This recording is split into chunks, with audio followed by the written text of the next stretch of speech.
माननीय सभापति महोदय, उन्होंने साफ कह दिया कि अगर सामूहिक खेती होती है तो इसमें भी मुझे कोई आपत्ति नहीं है।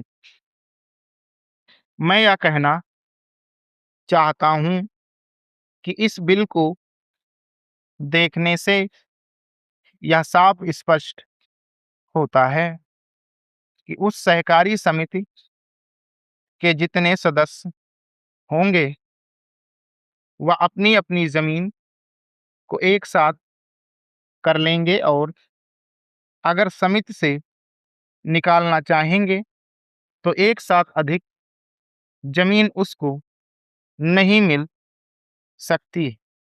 इस बिल के संबंध में इस सदन के सरकारी दल वाले लोगों ने और विरोधी दल के लोगों ने बहुत सी बातें कही हैं।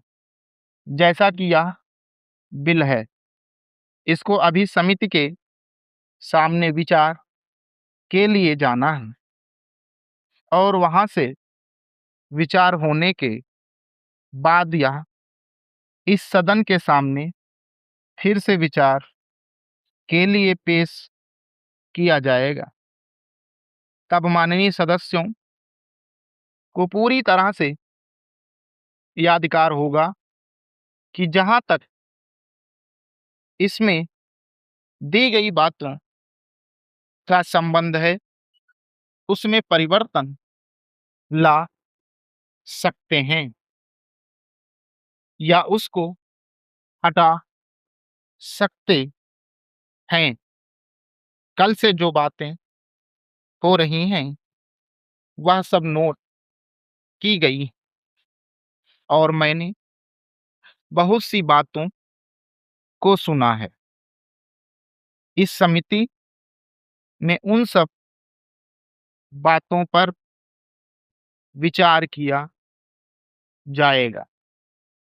बहुत से माननीय सदस्यों ने इस तरह की बातें कही हैं वह बहुत आवश्यक मालूम हुई हैं और जैसा कि मैंने कहा है उन पर विचार किया जाएगा। जहां तक सहकारिता का संबंध है, चाहे सरकारी दल वाले माननीय सदस्य हों चाहे विरोधी दल वाले माननीय सदस्य हों, सबकी यह मांग है कि जब हम जनता के राज में विश्वास करते हैं और अपने यहाँ जनता का राज स्थापित कर लिया है और जबकि देश में गरीबी है और उसका गलत लाभ भी उठाया जाता है, तब सहकारिता की बहुत आवश्यकता है। इसको रोकने की आवश्यकता है। यह सभी लोगों की राय है। जहां तक इस सहकारी बिल का संबंध है, बहुत से माननीय सदस्यों ने बहुत सी बातें इसके संबंध में कही हैं। मैं सब बातों का विवरण में तो उत्तर नहीं दे सकता हूं, लेकिन मैं थोड़े में विशेष बातों का उत्तर देने का प्रयत्न करूंगा।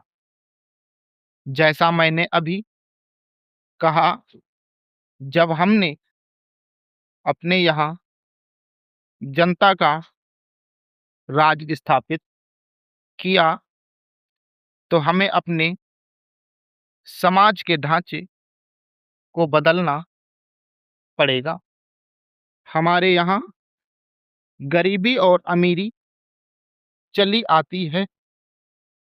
हमारे देश में एक गहरी खाई चली आती है और आज भी समाज में गलत लाभ उठाया जाता है।